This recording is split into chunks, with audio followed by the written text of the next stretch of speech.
Quand la pression monte, la curiosité disparaît souvent en premier.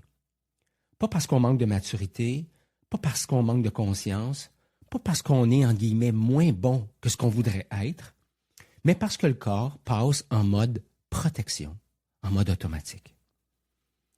Si tu es déjà surpris toi-même à réagir, à vouloir contrôler la situation, à te fermer ou te renfermer, ou à aller trop vite pour ne pas ressentir, même si tu sais qu'au fond de toi, tu es capable de faire, entre guillemets, mieux que ça, ou à tout le moins, d'avoir une posture plus juste, cet épisode est pour toi.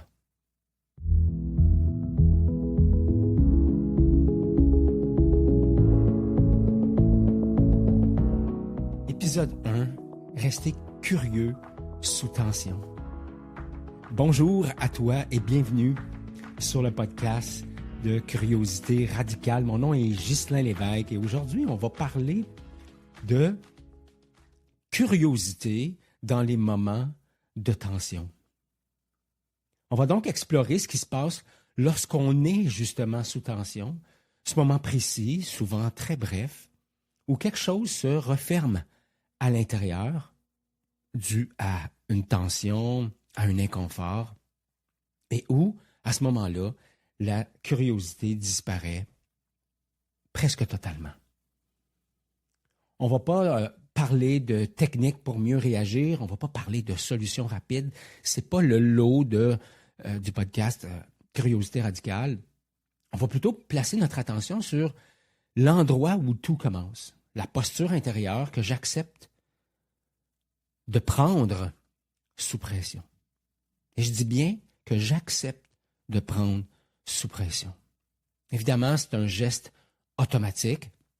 Donc, je pourrais dire que c'était plus fort que moi.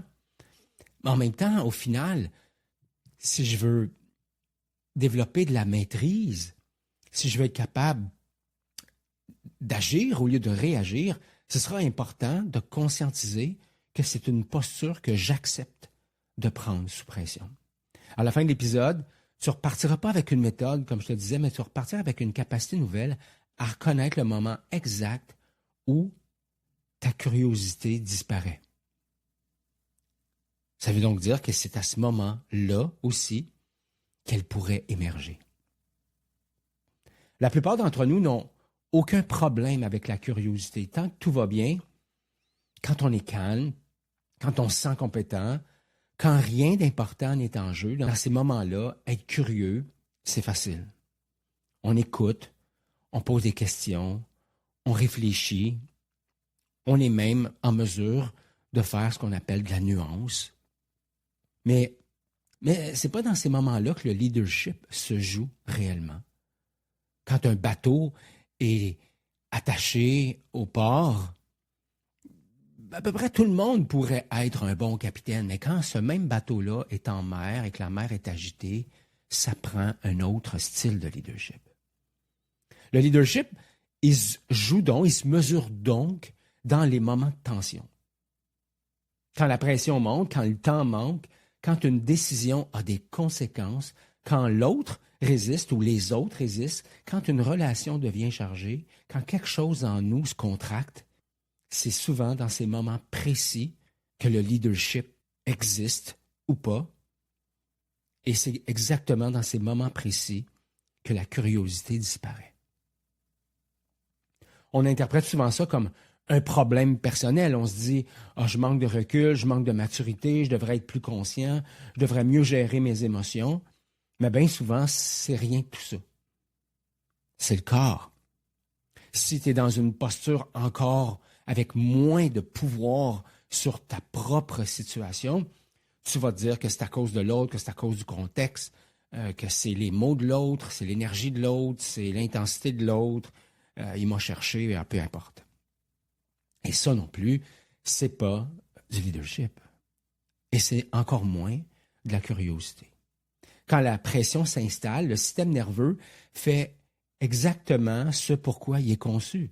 C'est-à-dire, il cherche à te protéger. Mon corps, ton corps, depuis le début de ce podcast, nos corps, nos systèmes nerveux scannent l'environnement extérieur en tout temps.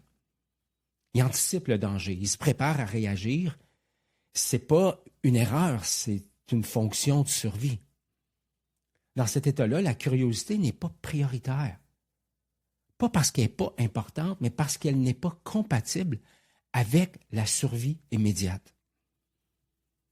Sous tension, ou en présence de menaces, on pourrait aussi dire, le corps nous amène naturellement à vouloir réduire l'incertitude, reprendre le contrôle, aller vite pour ne plus ressentir, simplifier la réalité. La curiosité, elle, fait exactement l'inverse. Elle demande de ralentir, elle demande de s'ouvrir, elle demande de rester avec l'inconfort. Ça veut dire qu'elle complexifie la réalité, parce que mon système de survie voudrait absolument la simplifier pour pouvoir, entre guillemets, la gérer. Et la curiosité amène la tolérance à ne pas savoir. Et c'est là que le tiraillement commence. Il y a donc quelque chose de fondamental à comprendre dès le départ. Perdre la curiosité sous tension, ce n'est pas un échec. C'est simplement un signal physiologique. Un signal que ton système est passé en mode protection, en mode survie. Le problème commence quand on interprète ce signal-là comme une faute, comme quelque chose qui n'a pas été bien fait, comme si j'étais brisé. Ou pire, quand on essaie de se forcer à rester curieux. Parce que forcer la curiosité, c'est déjà l'avoir perdue. Rester curieux sous tension, c'est pas une posture de moralité. C'est pas bien ou mal. C'est pas se dire je devrais être plus ouvert, je devrais mieux réagir, je devrais être au-dessus de ça ou de ci ou de... Ça devrait pas m'atteindre. Rester curieux, c'est d'abord observer. Observer ce qui se passe dans le corps, observer ce qui se contracte, ce qui s'accélère, ce qui se rigidifie en moi, observer ce qui se ferme, sans chercher à corriger, sans chercher à améliorer, sans chercher à performer la présence, la conscience. La curiosité radicale commence souvent par une phrase très simple. Tiens, quelque chose referme.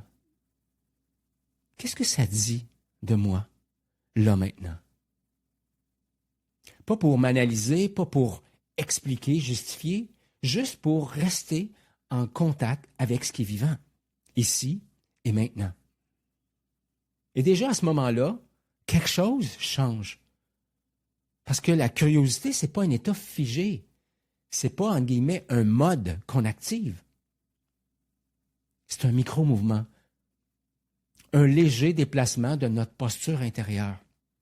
Je disais tantôt que mon système nerveux, son travail, ou un de ses travails, c'est de scanner le monde extérieur pour être en contact, pour percevoir le mouvement extérieur. On appelle ça de l'extéroception. C'est donc la capacité de mon système nerveux de scanner mon monde extérieur. Quand je déplace mon attention sur ce qui est agité à l'intérieur, tendu, qui se referme, ce léger mouvement qui s'appelle interoception, c'est là que je déplace mon attention vers quelque chose sur lequel j'ai davantage, entre guillemets, de pouvoir. Sous tension, il existe plusieurs réflexes dominants. Ils sont universels. Ils ne t'évaluent pas, toi, comme personne, à savoir si tu es bonne ou tu n'es pas bonne. Ils parlent tout simplement de tes réflexes normaux de survie qui consistent à combattre, fuir, figer, t'évanouir ou joindre la menace. Peu importe ton intelligence rationnelle, peu importe ton éducation, un baccalauréat, une maîtrise, un doctorat, dans des moments de survie, le mieux que tu peux faire, c'est combattre, fuir, figer, t'évanouir, joindre la menace. Autrement dit, ton système nerveux t'amène sur le pilote automatique. Tu peux dire, mais attends, Ghislain, je me suis jamais battu. Oui, mais combattre, ça ne veut pas dire se battre, forcément. Je peux combattre en imposant mon idée, en argumentant, en accélérant le rythme, en cherchant à avoir raison. Je peux fuir en quittant la pièce, mais aussi en quittant la conversation intérieurement. Je peux être dans une salle en train d'avoir un échange avec d'autres personnes, les membres de mon équipe ou de ma famille, et finalement, je me referme et oups, je pars dans mon monde intérieur. Partir dans mes pensées, me raconter des histoires, ne plus être mentalement là, c'est aussi fuir. Je peux figer, surpris par ce qui se passe, incapable de parler, incapable de penser clairement. Et je peux aussi joindre la menace. Comment? En faisant tout ce qu'il faut pour dire ce que je pense que l'autre veut entendre. L'autre pouvant être une personne, l'autre pouvant être mon équipe, ma famille, mes enfants. Faire ce que je pense que l'autre attend de moi. Me conformer par peur d'être rejeté. La curiosité radicale ne veut pas combattre ses réflexes. Elle veut simplement devenir curieuse de ses réflexes. Donc, si tu combats, que tu fuis, que tu figes, que tu t'évanouis ou que tu joins la menace, pour moi, pour nous, c'est pas bien ou mal. Ça fait juste parler d'un réflexe automatique qui a surgi dans une situation particulière. Donc, devenir curieux de tes réflexes, curieuse de tes réflexes, ça veut dire, ah tiens, c'est quoi mon réflexe? Combattre, fuir, figer, m'évanouir, joindre la menace. Et après ça, être curieux de, tiens, qu'est-ce que je protège en ce moment? Qu'est-ce que je crains de perdre? Qu'est-ce qui est à risque? C'est quoi réellement qui est en jeu pour moi, ici, maintenant? Cette curiosité-là ne demande pas de réponse immédiate. Elle demande seulement une chose, rester présent assez longtemps, parce que si j'écoute, si j'observe, si j'accueille, la réponse va émerger. C'est pour ça que la curiosité radicale est exigeante. Pas parce qu'elle est compliquée, mais parce qu'elle demande de tenir la tension sans la résoudre trop vite. Et c'est là que quelque chose de fondamental se produit. Quand on reste curieux sous tension, la tension ne disparaît pas, elle change de nature. Elle passe d'une tension réactive à une tension créatrice. Une tension qui ne va pas te pousser à agir vite, mais qui ouvre de l'espace. L'espace des possibles. Qu'est-ce qui devient possible quand je deviens curieux? Ce qui devient possible, c'est que je peux agir sur la cause plutôt que d'agir sur un symptôme. Plutôt que de réagir, de combattre, de fuir, figer, de m'évanouir, de joindre la menace, je peux être à l'écoute de ce que je tente de protéger et je peux observer ça. Le temps de respirer, le temps de m'asseoir dans ma posture et le temps de choisir. Ce qu'on va souvent appeler passer du mode automatique de la survie à la réponse, au choix conscient. Ce podcast, Curiosité radicale, ne te demandera jamais d'être curieux en permanence. Ça serait irréaliste et probablement violent. On va plutôt t'inviter à reconnaître les moments précis où la curiosité se perd. Parce que c'est exactement là que tout commence. Dans le prochain épisode, on va explorer ce qui se passe quand, sous tension, le contrôle prend le dessus, la vitesse devient un anesthésiant, la relation se referme, l'émotion déborde, la fatigue éteint la présence. Mais toujours avec la même question de fond. À quoi ça ressemble de rester curieux? Ici, maintenant. Pour aujourd'hui, je te laisse avec une seule invitation.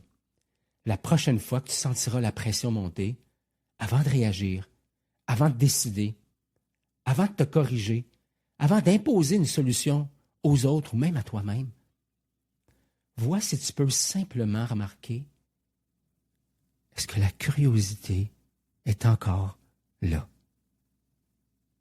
Si elle ne l'est pas, peut-être que ce n'est pas le moment de forcer une réponse. Peut-être que c'est pas le moment d'agir. Peut-être que c'est simplement le moment de rester avec cette tension intérieure. En résumé, quand la pression monte, perdre la curiosité, c'est pas un échec. C'est un signal que le système cherche à se protéger. Rester curieux sous tension, c'est pas se corriger, c'est remarquer. Si cet épisode t'a parlé, abonne-toi à Curiosité radicale. Pas pour rien manquer, parce que ça proviendrait d'une peur du manque, mais pour continuer à explorer l'endroit d'où tu mènes. Alors voilà, merci d'avoir été avec moi, présent lors de ce premier épisode. Puis au plaisir de marcher le chemin du deuxième épisode avec toi. Bye bye.